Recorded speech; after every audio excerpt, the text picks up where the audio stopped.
Always takes a little wiggle for me to get in. Yeah, I feel very excited.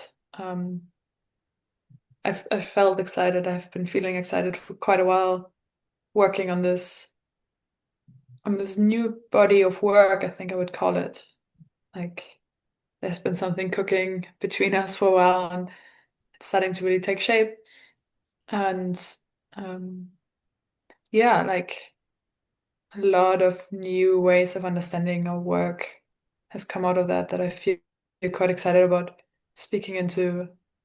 I'm in, I'm exploring them in my own life with great joy every day, probably every moment, and would love to speak to those and see for the people listening like what gets touched. I would love to hear how all this lands in people.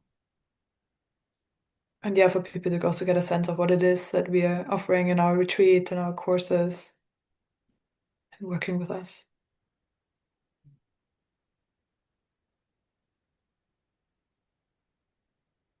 Yeah, we're we were discussing earlier how much these themes were always prevalent with the clients, with the people that we work with in our group work and the surrendered leadership, and I would say also in the dance that I work with. There are some themes that seem just so much more part of the fundamentals of being able to enjoy life, really. Um, we started off making this body of work as like, we want to fully enjoy, fully be enrolled in life and be totally in the place that we're supposed to be, both of us, and our unique qualities um, and that can look quite different. But what is it that is needed for that to happen? And so from that question we made, like, we're now building a really big body of work. And I want to ask this question before we even start naming, like, what is these fundamentals that we're starting to stack up. Um, for you to be fully enrolled in life with your uniqueness, with your um, like sense that this is alignment for you, this is stimulating, like life holds meaning and I want to be in it. I'm drawn into it. It speaks to me, I speak to it. What seems like the next things that, if they were really solid in you, if they just worked, that would allow you to just fly, basically? Yeah, it pretty immediately also touches the reflection on what is it that you want to be able to do in your life? Why is it you want to be able to fly? Like, what is the purpose? What is it being directed towards? Yeah. Yeah. Yeah, for me, a lot of it centers around something I would call the inherent intelligence. So a life in which I'm not either like half checked out because I'm like, oh, this is not really what I want, or uh, like what I want is somehow not that. Or the other option is like I'm kind of working against myself, like I'm pushing or I'm like on the brakes and the gas at the same time. And and instead have something where we're actually flowing with life, like my unique way, both challenges, light and the dark, and but also what I'm uniquely good at is like I can see the way it would be like part of life or creates this flow. Um, and some kind of version of that. Most clients who come to do like, oh, yeah, over all the years really come to do coaching or therapy with me. something like that is at the center. It's like I want a more meaningful life. I want to be more engaged. This isn't really what I want, or there's this thing I want to learn that I'm missing to get there. Like there is some capacities that we can also grow. So this course is really or this way of looking really, because I think that's what it is the response to that. So there are these foundational ways in which we can look at life that really shape what we actually see and how we are in life. And a lot of these, for me, came out of just leading a lot of Savannah leadership, seeing what are the central ways in which I would look, and it would make everything meaningful and everything alive, and everything is just constant feedback, and I'm in it and I'm engaged. And then there are other ways of looking that feel like, oh, nothing really is happening. This is a bit boring. This isn't what I want, etc. Yeah. So I would love for us to speak more into what we see as these foundational ways of looking. Curious what comes up in you. Mm. One of the first things that comes up for me is like we had safety as our very first one. And for me, safety is something that took a long time to grasp that I would ever care about for myself. Like before I started working or educating myself on trauma, on the nervous system, um, I've had these funny moments with like my chiropractor who would be like, "Oh yeah, 20 years later, you're still just skipping the basics. You're just skipping safety because it seems like your system has just learned to override whether you feel safe or not and do things anyway." Which is something that has led to a really severe burnout in my life. And I think this is quite common.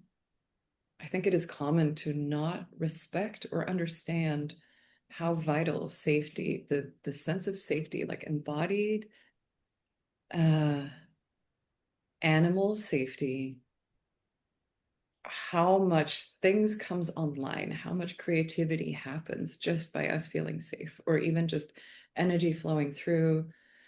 Um, how much access we get, because there are so many ways that our bodies will shut down, our organs, our digestion, our visual field, our hearing, all of it changes depending on how safe you feel, how willing you are to connect with other people, how do you look at work. So when I started with trauma education, it became one of these like big moments where I was like, oh, everything in society can be analyzed through trauma. And yeah. And it seems like we're constantly in trauma reactivity.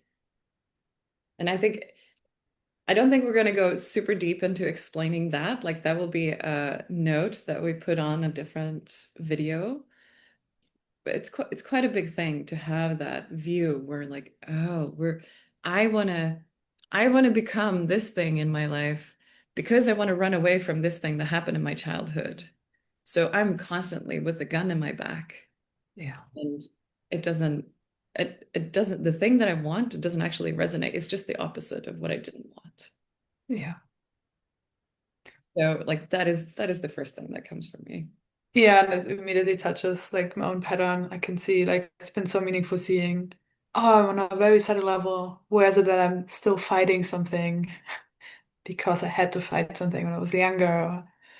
These things can be really subtle. It's really foundational work. If it's like, oh, learning how to create safety and then for a while doing something else and then it comes back and learning to create more safety or seeing it on an even more subtle level.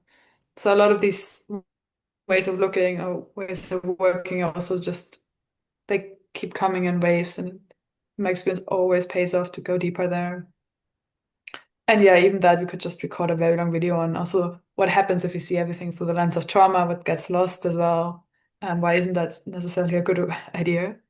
So there's also this way in which we hold ways of looking as like it is really ways of looking. It's not the full truth, but like what happens when we look through that lens and really work with it.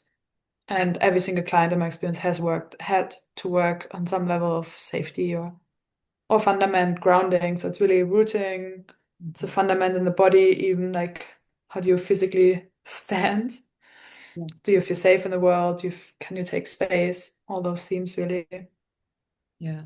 Do you feel strong? Like there are so many like maybe not immediately obvious things. Like do you feel strong enough to do the things you need to do in life? Yeah. Do you feel strong enough if someone approaches you and you Yeah. don't like And then safety for me links to the second theme that I would call agency, was like when we are not safe at all, like we don't know whether we are actually safe or we don't feel safe, we usually don't feel capable. We don't actually drop ever into the learning phase where we can learn the skills we need to create the things we want.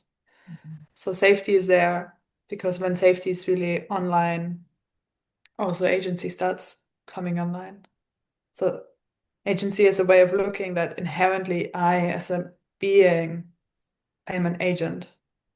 I'm not just the subject that's like being moved around by somebody else's will and I just have to submit. Even if we believe in some like something's bigger's will or purpose, it still takes me as an active agent or capable empowered agent to enact that will.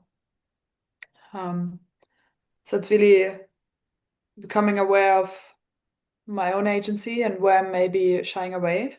Where is it I'm not yet taking responsibility?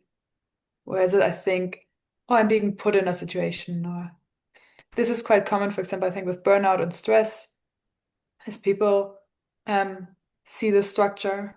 Oh, I have to do these things. I don't want to do them, but I have to. It's like that's when we get lost in structure and we think there's actually something real in the structure enforcing us.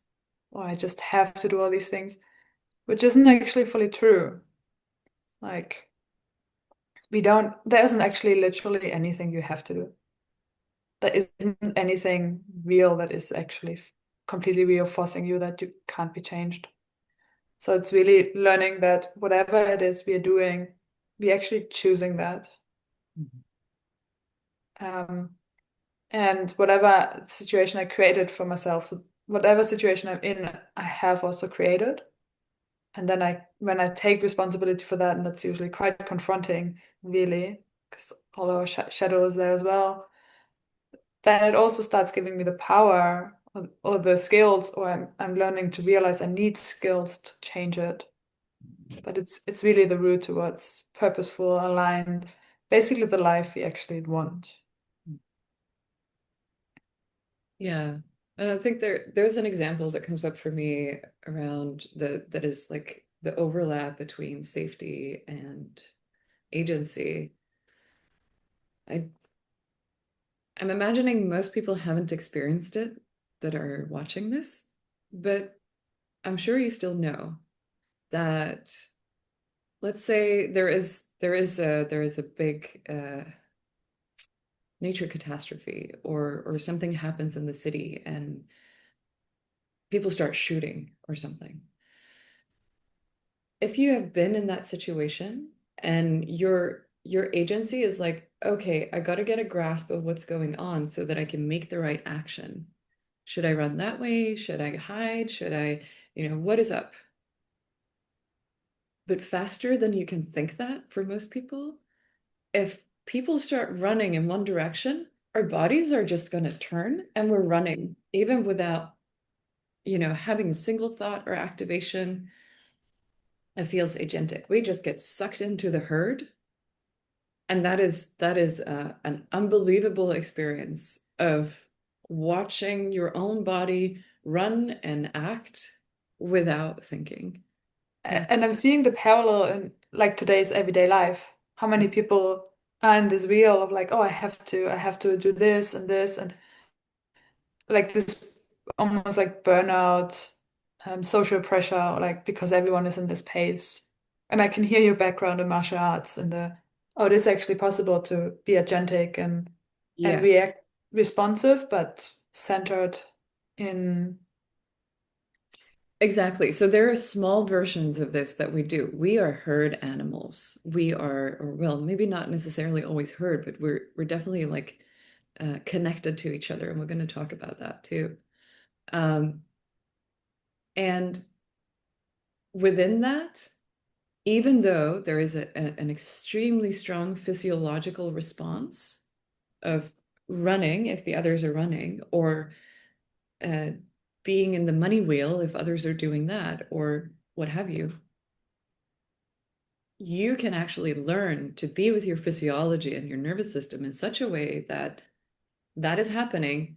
I'm staying here. I decide to use my will to look around and see what is actually the best action, even though everyone's going that way. And there is something about that that is not just for me better, because I will probably make slightly better choices. It's also better for us, Yeah. because if nobody says anything, like this has been up in one of our weekends, so like there's a lot of memories coming up now. If nobody says like, "Hey, the emperor is naked," then we're gonna just whatever, Yeah. whatever might happen. A totalitarian regime might take over.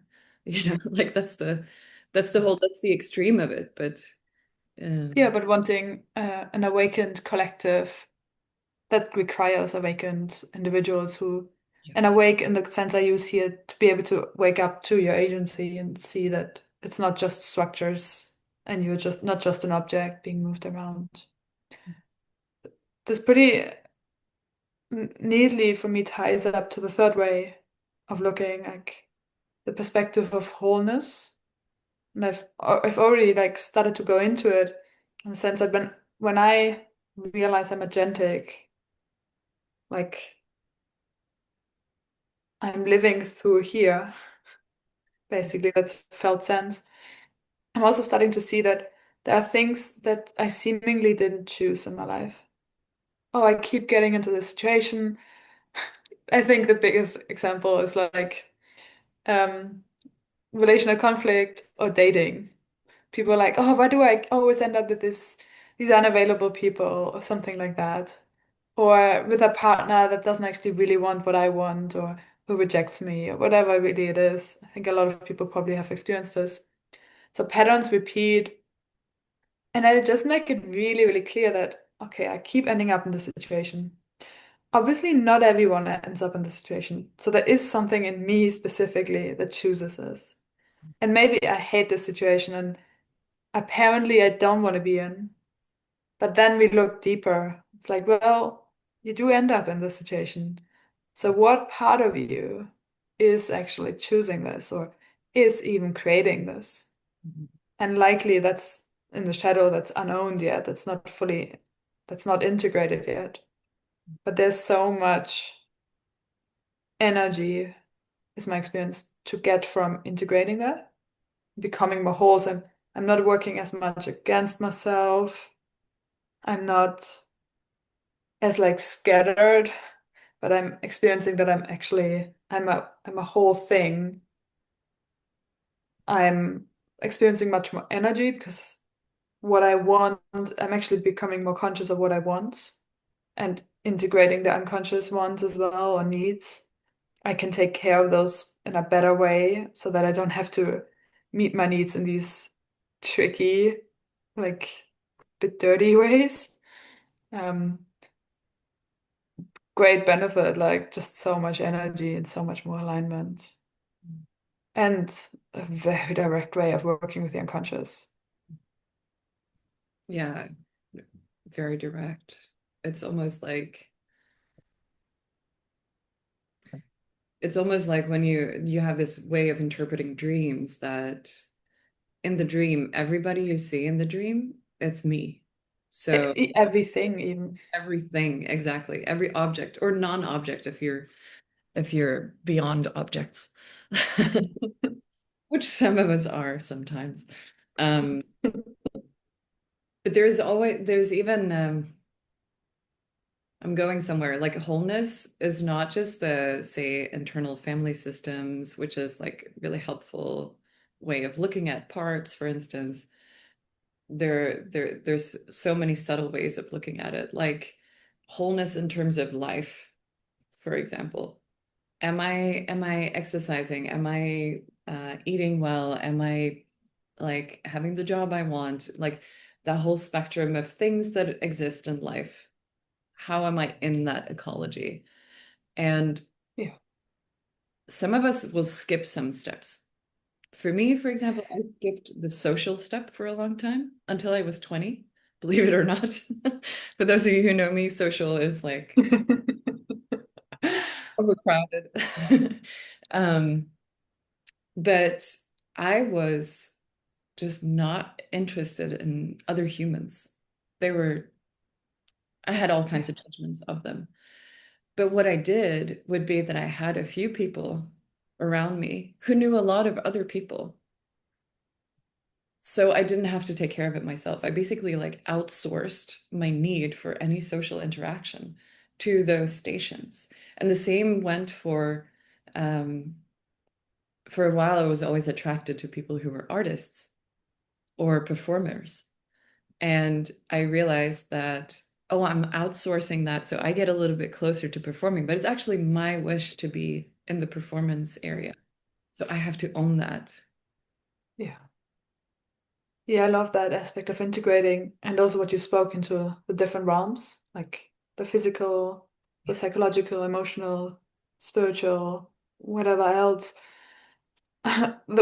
The moment you said most of us skip one of those, I was just immediately thinking about the body. And like I know so many practitioners. I think most people I know to some degree seem to slightly ignore the body or the way we are like so collectively disconnected from it. Um, and just how powerful it is to see how the physical and the emotional, for example, is the same, or the Mhm. physical and the psychological. Like it's literally the same. Like what are the patterns? What are the patterns I see in my own life and the physical? Oh, I'm hypermobile. I'm like very stretched, but I'm missing stability. I don't really sense my signals of exhaustion sometimes. All that, and then really realizing, oh, that is all just a representation. Like it's a very direct manifestation of my psyche.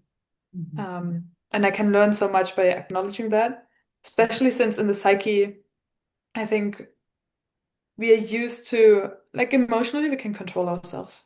If I'm just by myself and I just work with my emotions, I can just fine polish it endlessly and then be like, oh, it's all done. I'm done now. And then I stay away from the social or looking at my body. But my body is at the same time a mess. So because we can't control that, sometimes we manage to actually control our emotions seemingly, but they come out through tension, symptoms, disease, Mhm. um, all of that because we can't ultimately control the body. Or they come out socially because people like edge on our like control or like we can't control other people.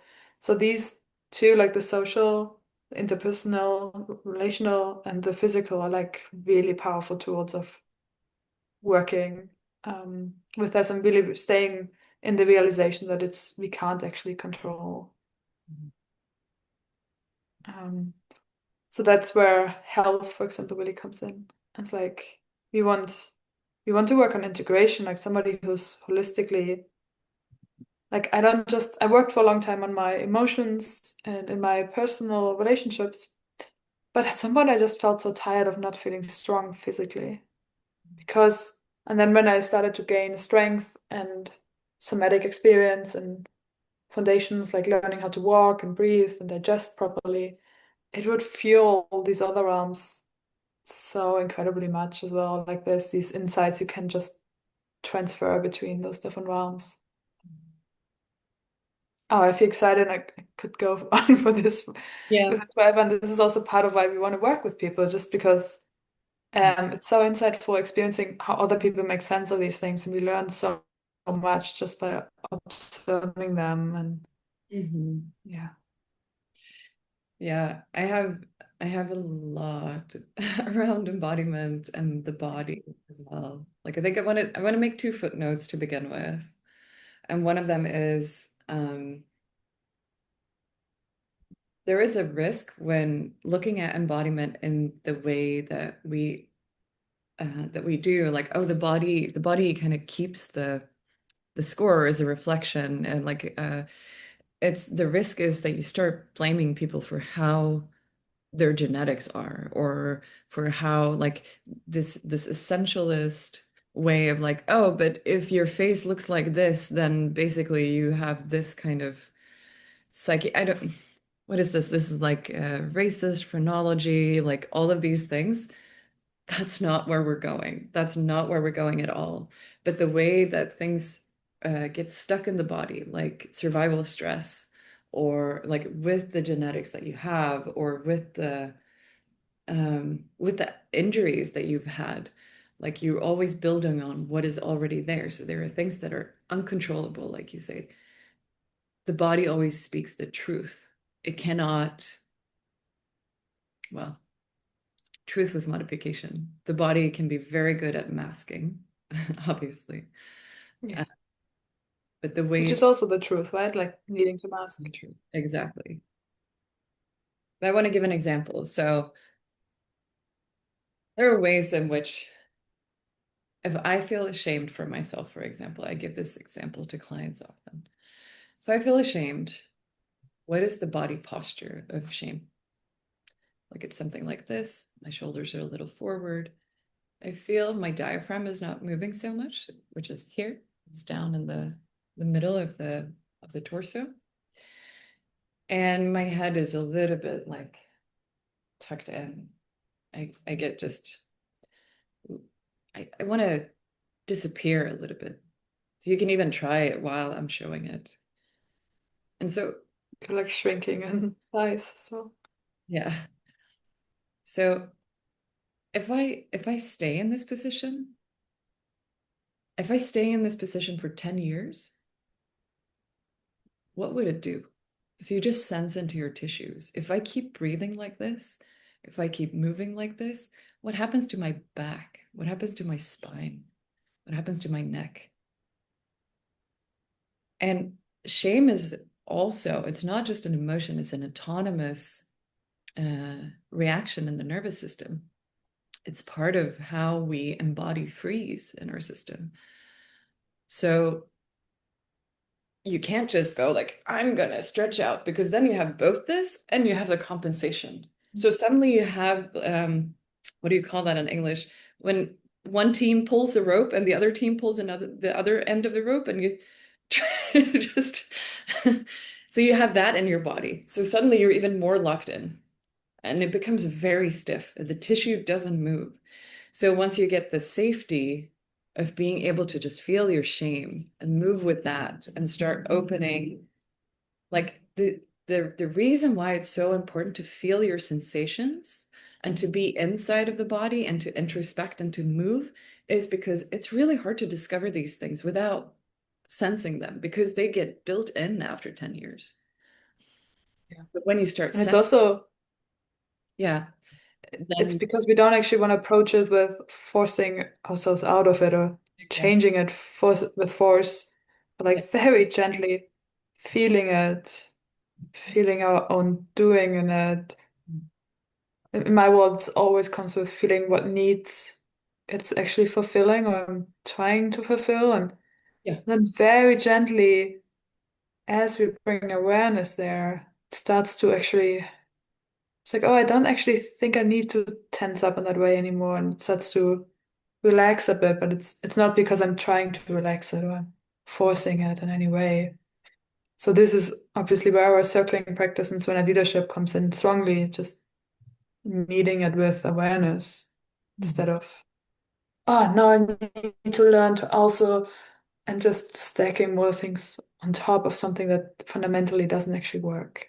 So this Yeah. is also why it's such a foundational course. It's we want to go to the fundament, the most subtle way in our core, meet it, because that's how we are in the world. That's how we meet everything, even ourselves. And can we actually start to meet that part, and Hmm. yeah, change will follow from there quite quickly. Like change out here, like in the extremities, is quite quickly when we really stay with our core. So I think a lot of the embodiment work we do is very subtle as well. Yeah. It's very much about sensing internally, at least on the fundamental level. But when the body becomes more free to be able to shift between states, like the nervous system regulation and safety is online, when our agency is there, we can start shape shifting um, very easily, and our body becomes um, our instrument and our place where we can find a lot of pleasure. Actually, the body is so wired for pleasure, and many of us are moving around feeling kind of pain or numbness and don't have the tools to even sense what it is that's going on. And I want to give a last little thing on embodiment in the body. I like this metaphor of um, if you go to a forest for the first time and you're like checking it out, or a jungle, you you see lots of trees, you see the undergrowth, you see maybe some water, lights coming through here and there, you kind of just passing through it. And imagine that was your body. You don't really know what animals live there, you don't really know what does the rain, when it comes down, where does it make little rivers or creeks. How does the earth move when it gets cold and crusty, or could the trees fall down in a storm? You don't really know that. You haven't really felt what this place is like. But imagine then if you were to stay in that plot of land for a decade, again, 10 years, it comes up again. You really, after 2, 3 years, you really get to know like when the rain is coming, how does the plants grow, when do I need to protect myself already because it's gonna become cold. It's not suddenly just cold and I'm just shivering and surviving, Yeah. but I have built a fire 2, 3 hours before because I know Yeah. instinctively. I don't even have to think. I know instinctively that that Yeah. needs to. So there's a distinction that I want to introduce here where sometimes I think it can be like, oh, we work with embodiment. It's thrown around a lot. And it's like, I used to have this fantasy that immediately means now we need to do something really expressive and like wild and like, whereas that still feels like seeing the body as like an object. Like the body needs to express, or we need to, what is the body doing? But it's actually still expressing the disconnect that there is. It's like the body. Well, it's not the body. It's me. I am doing that. So can I actually like usually I think we start to become more mindful of the body. So there's this distinction between the body as the object. We can come closer to our body, and this is often mindfulness meditation, for example. We start to observe the body. So that's already better than not observing it. But it's actually there's this split still. What we really slowly want to invite through our work is a dropping into the body and feeling it from the inside. Mhm. So it's in reality, in my experience, in the beginning, it means often, oh, I'm just feeling numb. Cool. Where am I feeling numb? Or there isn't much happening, or it feels like my body. I usually have this moment in embodiment where I'm like, oh, wow, my embodiment is my body actually expresses how I forgot that I am a body. And Yeah. that's usually what I see is like people sit and they're like, oh, I'm not embodying right now. Well, you are. You always are. But what most of us seem to embody is that we are not aware that we have a body. But Yeah. we want to be like that disconnect is sacred as well. Like I want to feel that and I don't want to pretend it's not there. Because that sometimes happens in embodiment workshops, I think. Then we pretend we're like really in our body. It's like, are you really? So that disconnection, like really owning it slowly and noticing, oh, why am I disconnected? Okay. Yeah, there's actually a bit of pain because I don't want to look at my screen all day. Or, Yeah. like going quite slowly and subtle and actually starting to learn from to live from within our body, even in moments of disconnection when we forget it. Yeah, I think it's such a good point, and like I love this way of describing, because I think this is so common to make this distinction, or it's strange to me even the language that we have around embodiment. So I'm really glad. I understand why we maybe need to talk about this longer than the Yeah. other things for this little intro. Yeah. Yeah, so in a way there's nothing that isn't embodiment either, right? But like by bringing attention there, we really want to work deeply with it. Yeah. So I want to segue into the last of our fundamental themes, which is also then a way of looking a perspective, and that perspective is relationality or the things between things. And in the fundamental um, module, then we speak mostly about the relationships between people, and also a little bit about the relationship to all things and the ecology, the nature, because there is an interaction between everything that changes. Like we're constantly in interaction, and we change each other through this interaction in one way.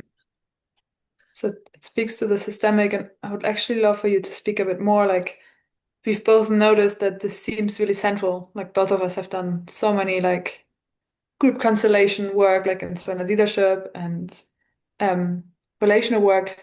But it's also been the hardest for us to actually grasp why that is, or like put it into words. And I think for me, part of it is this: it's out of my control. Like it's a very direct mirror Yeah. of things I would otherwise maybe not want to see, for example. Yeah, and it is a place, I think, when we talk about the relationships to the people around us or to the world even, like it just seems too big and too messy and too chaotic. Um, and I would say if we go back in very traditional psychotherapy, or if we work with some of the even like the modern therapy methods, we look at the person, the body, the self, and then we change things inside of that. But then we still don't have fulfilling relationships, or we still don't know how to enter ourselves into society. Where I would say it is really, really important who are your closest friends, or what types of relationships do you have at work? Do you feel seen, and do you feel as if there is a social flow? It speaks to a pain for me that's like almost like this Western illusion of like, oh, it's just an individual. Oh, there's just a lot of individuals. Like there's this meme with doing research and people just being like, oh, look there, there's a lot of individuals. Like being blind to how big, how impactful biologically, instinctually, but also psychologically our need for belonging is. Yeah. How much we actually do impact each other, how much we like the reality is just we are not just individuals. We need to make this work collectively on this planet Earth, politically, all of it. So taking us out just doesn't quite make sense. And everything that also things that happen in contact, what is that? Like there's this invisible force that touches us when we get seen by another person, when we get loved, or they respond to us in a way Yeah. like it's like being touched by God, like love, like whatever you might call it, but that is ultimately so sacred, and Yeah.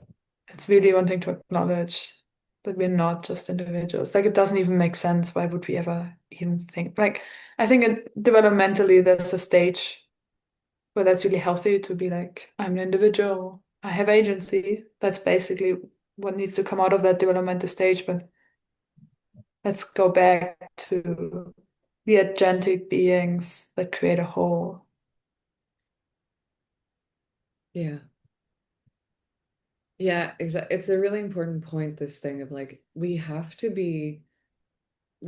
become good at being individuals also in order to be in a meeting, in a full relational meeting. When I kind of remove myself a little bit and I mask, it's not that masking is wrong. Masking has its place. And there are lots of roles where not all of my sides will come out. That is also fine. That's part of like the whole spectrum of expression and being and fittedness to the arena that you're in. Um, but let's say we're in an informal setting and we're with a friend of ours, and I remove some aspects of myself so that they will be more comfortable, for example, in our mind. Yeah. They're going to react to the things that they get. They're going to react to, like, basically, Something is not allowed. something isn't allowed. They're going to feel that something isn't allowed. And so they will also remove some parts of themselves. And probably we have this little um, checking in unconsciously. What things are allowed or not, or can I say I love you or not, or can I physically touch them or not? You just make up these little rules and then you act from it. And what often ends up happening is that none of us really come in and show up, and none of us really need to have any spoken boundaries. So there's not like a full contact meeting, but instead we have these like little parts, little bits that are meeting, and for Mm. some reason it doesn't feel satisfying. It doesn't seem like, for me at least, when I have those kind of meetings in informal settings with my friends, it feels kind of like I missed something. Feels kind of like I'm a bit depleted. Um, it doesn't seem like the world I want to live in. Yeah. I don't know if that example was good enough to like truly illustrate, but somehow I think particularly in partnerships, this shows up a lot. Yeah. I find this is really almost the trickiest to speak to, which is interesting for two relational practitioners. But I think I would just really invite the reflection of what happens for you when you're in contact with Yeah. people Mhm. and that value, like your relationships. I think for most people, their relationships are some of the most important thing in their life. Mhm. That's the reason this is in this course as well, in like, fully acknowledging that in this work. I think one of the reasons that for me, I've been reflecting on it a lot because this is a theme that I'm really passionate about. One of the reasons that it's hard to talk about is that we don't really have language for what it is. Yeah. We have therapy language for it, but we don't really have common language. Yeah. Yeah. Therapy language is often like it lacks the soul or the spirit or Yeah. enchantment somehow. It's a bit clinical. My experience is that every single one of these themes or pointers carries so much weight and they all kind of support each other and I keep going through them and having to repeat it and then going back to this one and all of them are fundamental, but I can go endlessly deep. And the experience is like it's a lot of meat that we're trying to like talk about, and I think we could just record something. We will record something for each and every one of those, and we have written a very extensive curriculum and really want to nerd out with people about this experientially, but also like, oh, you get reading material, you get actually um what was I about to say? Like they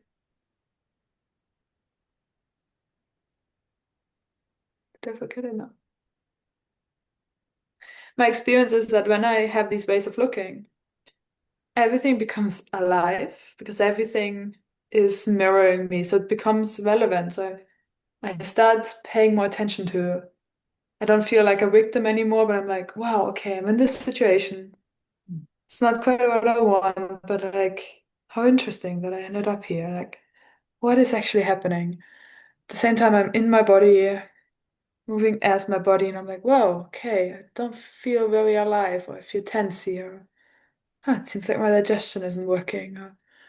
Um, at the same time as I'm in relationship unfolding with people, so there's like I'm not just left to my own devices, but there's like somebody breaking my patterns of shaming myself. Um, so it's a very interesting. Everything becomes interesting in my experience. Everything becomes like informational, like alive, brings me closer to the life I want. It's slightly like playing a game or like being, I guess, engaged, like you said, in reality.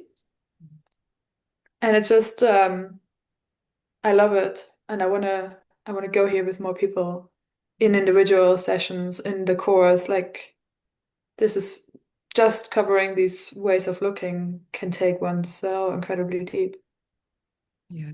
and it comes out in so many different ways. Like every person I've worked with on these things, and you probably as well, their unique way, like their intelligence gets onboarded, and then things just click into place. And if that happens with several people, like in certain leadership at the same time, that's incredible as well. So it's like just not working against yourself, basically, with your unique flavor of being in this world. So yeah, I would even want to frame it as when these things are the more these things are settled in your body as automatic uh functions, as automatic ways of engaging with reality, self, all of what reality is, the more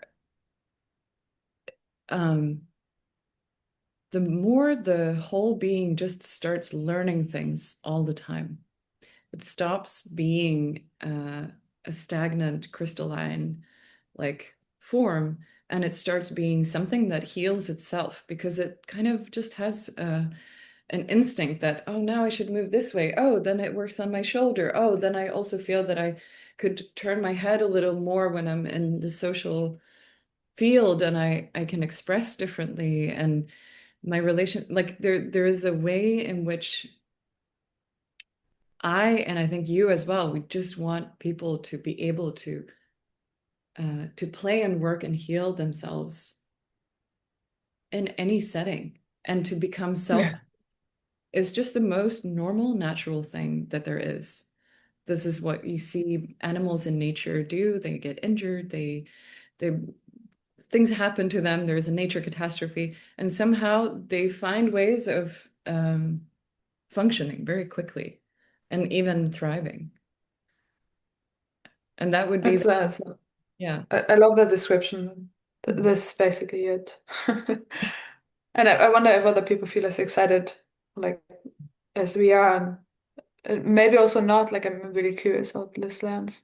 Yeah, me too. Yeah, really would love to hear from whoever watches this. Mhm. Yeah.